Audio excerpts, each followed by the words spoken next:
Welcome back to the box van build. If you're new, my name is Max and I am turning this old box van into a tiny camper. In the last part, we built an entirely new subfloor. This was a massive 3-day project, but it felt amazing to get it complete. Well, today we are moving on to the next big challenge, and that is the box van's back wall. As cool as this roll-up garage door is, I had different plans. Thanks for tuning into this one, and I hope you guys enjoy. What is up, guys? Welcome back. Today we are getting started with the next project on this box van build, and that is this rear door, this back door right in front of me. Right now it is a roll-up door. I am going to be replacing it, and first we need to remove it. All right, so do I know how to remove a door like this? No, I don't, but I watched a couple of videos. I think what I'm going to start with is, you guys can see here, the door is attached to these cables. This helps lift the door up. And there are these cotter pins and then push pins here, and you can remove this, and then this detaches the cable from the door. So that's the first thing we're going to start with today. All right, one pin is out.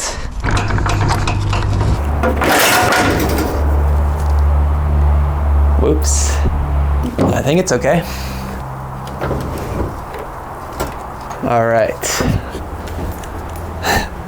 This door is running away from me. So these are the little pins that I removed. Those were attached to this wire here. And this wire kind of started to unravel itself a little bit, but I am not too concerned about that. This whole system that you see here is just to help with the weight of the door. And now that it's removed, you can see we can freely move the door. And this door is very heavy as well. So the next step is going to be taking this door off of the metal tracks that it sits on. The roll-up garage door, a signature feature to most box vans. It may seem like that door would actually be a nice feature to have in a van, so why remove it? Well, a few reasons. First of all, when the garage door is up, it cuts into precious headspace in the van. After installing the new floors, I am just barely able to stand upright.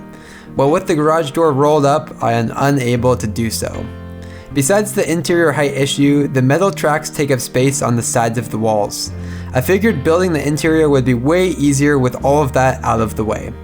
Now, I didn't realize this until later, but one other part to the roll-up door is the rattling.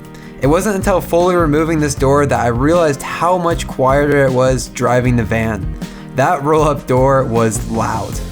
So as you guys can see here, there is this bolt with a rubber bushing at the end of the track, and that is to prevent this door from going off the backside.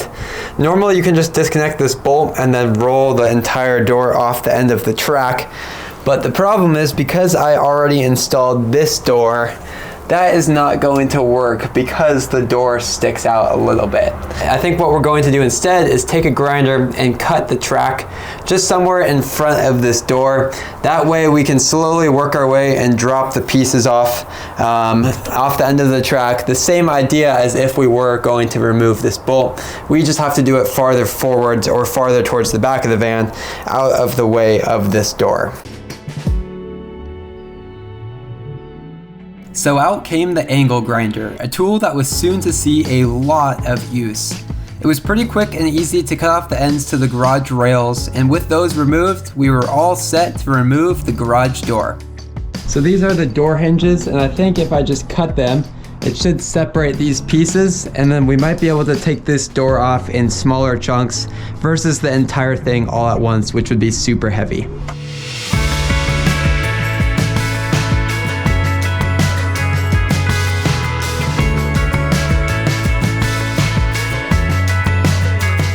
Because I was working solo on this project, removing the garage door was a bit challenging. Even with cutting it into smaller sections, this door is heavy. It doesn't help that the pieces of wood are connected on hinges and constantly flapping around. But my urge to remove this door was strong, stronger than me on this one. It may have looked a bit awkward, but I pulled it off anyway. Okay, that is one way to do it.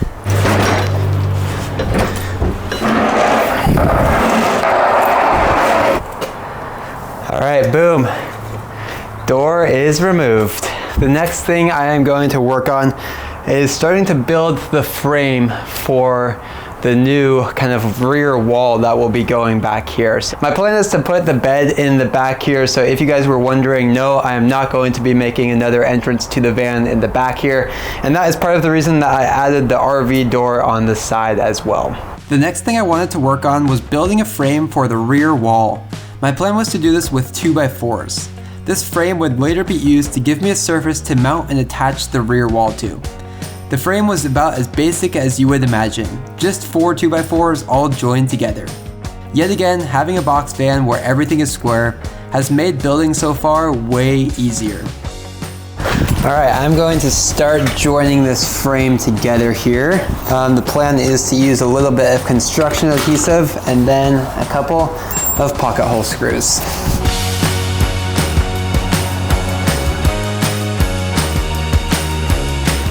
The pocket hole and construction adhesive combo seemed to work really well. Since I didn't have big enough clamps, the pocket screws helped to hold everything together while the construction adhesive dried.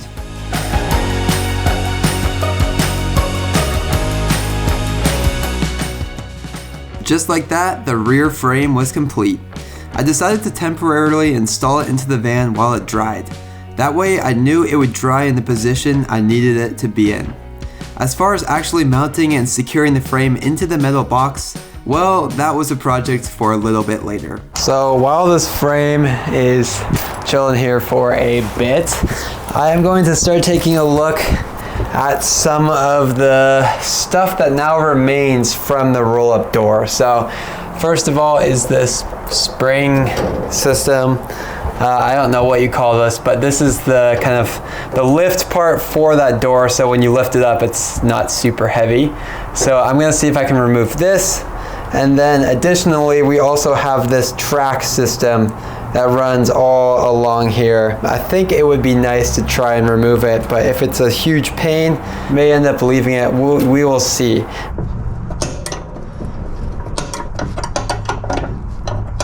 We just gotta slide these things out of the way. Damn. This thing is way heavier than I thought. So the first thing on today's agenda is going to be trying to remove these rails for the sliding door. They're just kind of awkward. You guys can see them running all along here. I am going to take out the grinder and I'm going to try and get these things out of here and out of the way. My strategy here is going to be just using a grinding wheel on the angle grinder, cutting out everything that's in my way. So out came the angle grinder, another tool that has been extremely useful for this van build. The first thing I needed to do was remove the big rivets holding the track system to the side of the van. I used a grinding wheel for this to grind the rivets flat, and by doing that was able to disconnect the track system from the wall.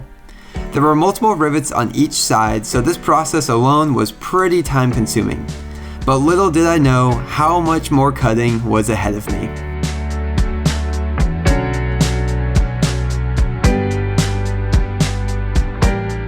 Alright, so once you grind those rivet ends flat, you guys can see the center of the rivet there. And if I wiggle it, it should, as you guys see there, just pop off the end. And there we go. Now the track is disconnected from those rivets. And the next thing I've been trying to figure out, whoa, I was not expecting that. The next challenge was the lower section of track. I couldn't exactly tell how it was attached, either with grinded down rivets or spot welds. I tried a few times to drill out those areas where it was joined together, but had such a hard time doing so. So instead, I decided to cut the metal bracket along with the track. It ended up taking a few hours of cutting to remove the tracks on both sides and the other remaining brackets. I was not expecting this removal process to be so time consuming, but this is why these type of projects always take way longer than you expect.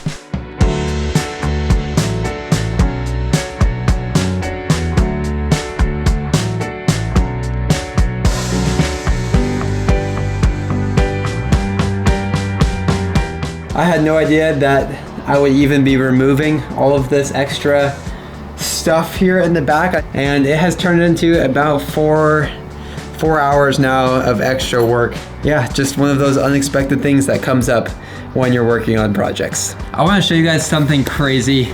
Give me just a sec to grab it.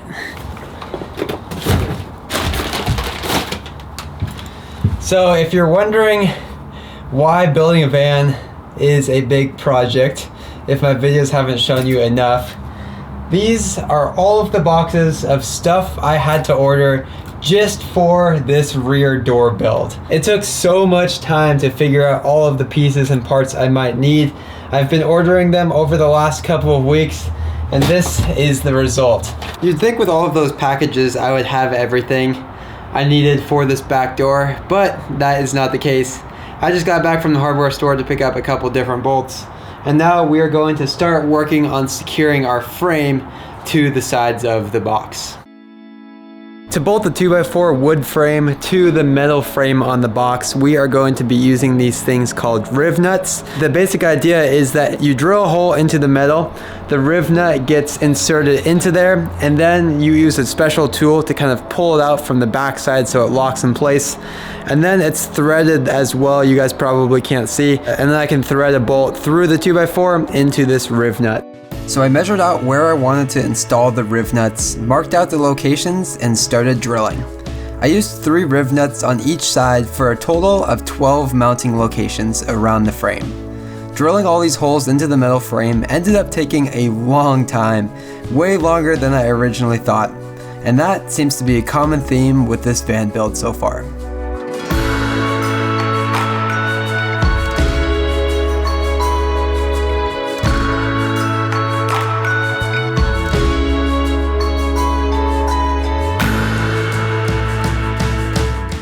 The riv nuts worked amazing for providing a solid mounting location. They're strong, sturdy, and allowed me to use heavy-duty bolts to secure the wood frame to the box van. I got the tool and riv nuts on Amazon for pretty cheap, and they were worth every penny. I am going to apply a quick coat of this Kills all-purpose primer to the frame of the door here. That way I can give it some time to dry overnight and we can work on installing it hopefully tomorrow or in the next couple of days. But the reason we're doing this is just to help prevent any moisture from damaging the wood if it does find its way to the frame.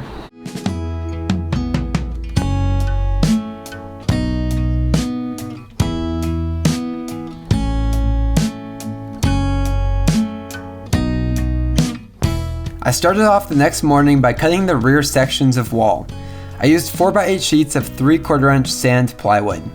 Being 3/4 inch plywood, they were definitely on the heavier side, but I wanted to go with something thicker just in case I ever wanted to mount anything to the back wall of the van. The plan was for the rear wall to be split into 2 sections. The top half would be fixed in place and have a window cut out into it. Now the lower section would be more like a garage door.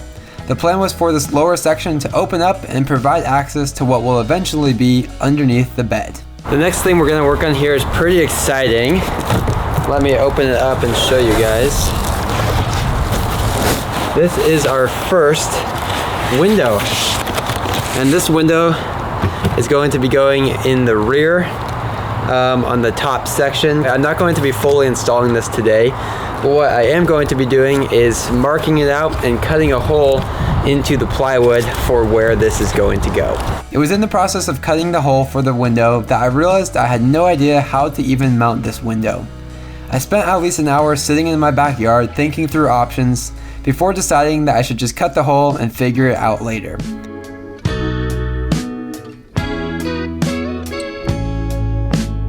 So I busted out the saws and slowly turned my 2 4x8 plywood sheets into the new sections of my box van's rear wall. Over the next couple of days, I worked on the process of coating the plywood and the wooden 2x4 frame with primer and then exterior paint. I made sure to paint both sides of the plywood along with the top, bottom, and side edges.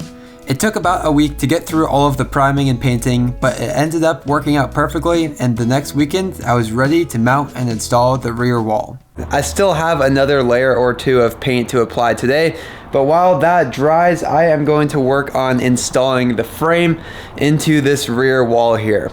The first thing we have to figure out is, because I installed these rivet nuts, they stick up a little bit, and that means that the frame is not going to slide in here anymore. What we're going to have to do is use a chisel and make grooves over these rivet nuts so that the frame can slide in on top.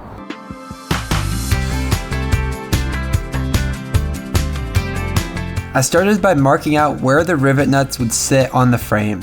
That way I knew where I needed to make the cutouts. I then worked my way around the frame using a chisel, slowly making small grooves to allow the frame to clear over the rivet nuts. Looking back, I wish I had just bought a router for this one. The chisel ended up working fine, but it's one of those things where having the right tool would have saved me so much time. Oh my gosh, that was actually way more work than I was expecting, to chisel out grooves for all of these rivet nuts. But we got it done, and now I am going to test fit it.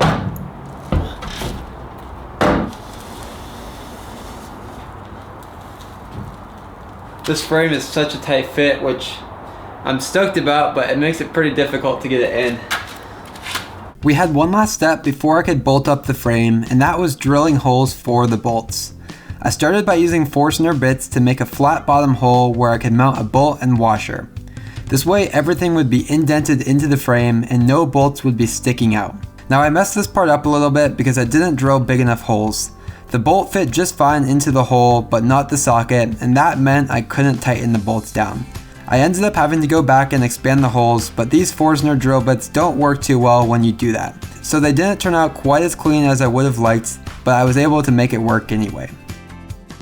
It is now time for us to actually install this frame here. So I went around, drilled all of the holes for the bolts, and I'm hoping they should all line up. It was a little bit of a guessing game, just going off my measurements earlier where I placed the rivet nut. So we'll get it in here and hopefully things work. But before we put the frame in, I think I'm also going to apply some construction adhesive around the edges, just as a second way of adhering this frame to the box van frame along with the bolts. So let's go ahead and start with that.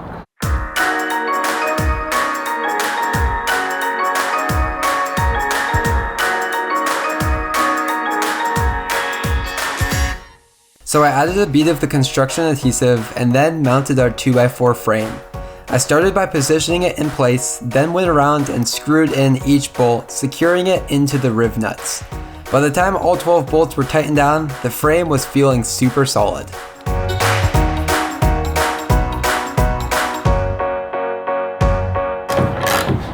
Slowly getting these in. They're not going to be pretty, but as long as it's strong and it holds, that is fine by me. The rear wall is going to cover the top of the box there, and you guys can see that little cutout up there. That is for a brake light. So I went ahead and removed that, and the thing we are going to start with today is cutting out that hole into our top section of plywood here. That way we can still have that brake light mounted up top. By this point in the van build, I was pretty familiar with making cutouts in plywood. From the RV door to the first window, I have gotten some good experience using a jigsaw. I quickly marked out the location for this brake light and made the cutout. With that being done, we were so close to finally attaching the top section of wall, but we still had one last thing to do. That looks great. Let's go.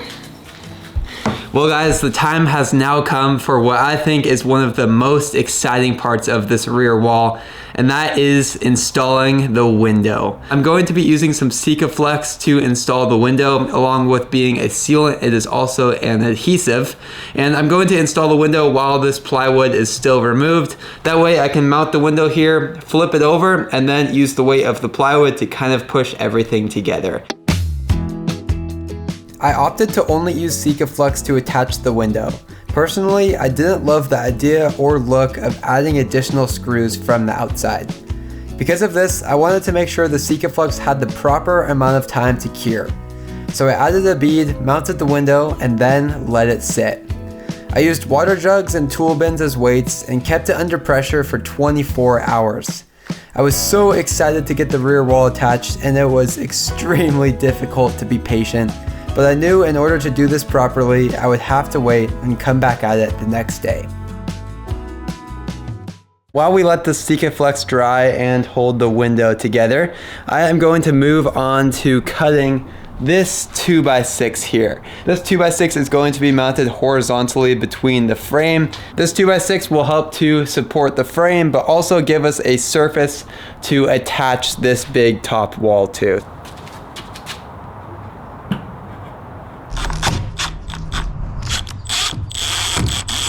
I let this thing sit overnight with a couple 7-gallon water jugs, a toolbox, some jack stands, just anything I had to put some weight on here. Well, it is the next day. We are going to take all of this off and take a look and see how it looks.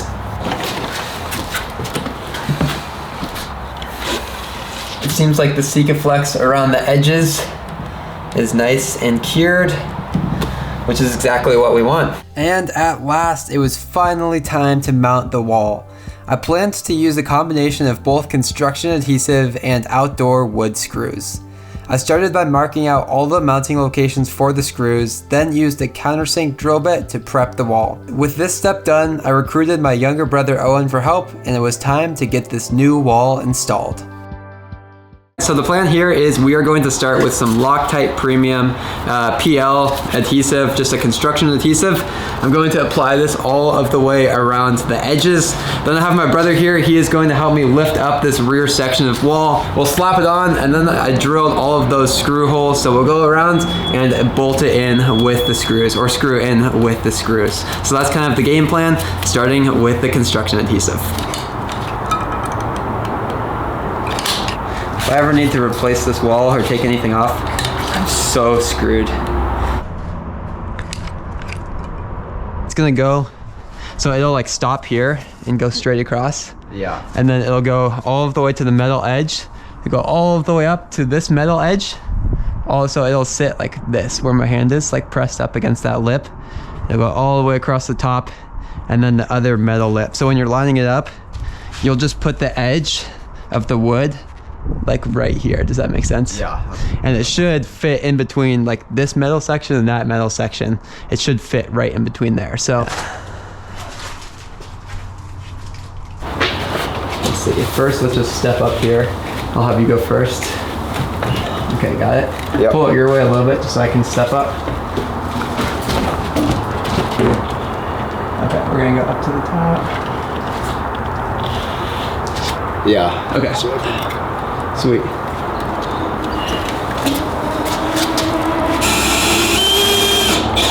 That's one. Sick. I think this looks pretty lined up too. That was crazy. That was harder than I thought. The wall is not permanently attached yet, but I got a couple of screws in. Massive shout out to my brother Owen for helping me with this one, because there is no way I would have been able to lift this wall up with the construction adhesive, get it to sit in there properly, and screw it in. So thank you, Owen, for helping me out here. Looking good. Looking good. And after what felt like forever, the top section of wall was mounted. It felt so amazing to see this come together after so much time spent researching, designing, and trying to create some type of plan for what I wanted to do with this back wall. Now we will dive into the garage door in the next video. Unfortunately, I ran into quite a few difficulties making this lower door work, so I wasn't able to fit it in this week's video. But stay tuned, because I promise you guys the garage door will be one of the coolest and most useful parts of this back wall build. That is going to wrap it up for today's video. If you guys enjoyed this one and want to see more of the box fan build, don't forget to like and subscribe. It's a completely free way to help support my channel, and I really do appreciate it. Thanks again for watching, and I will catch you guys in the next part.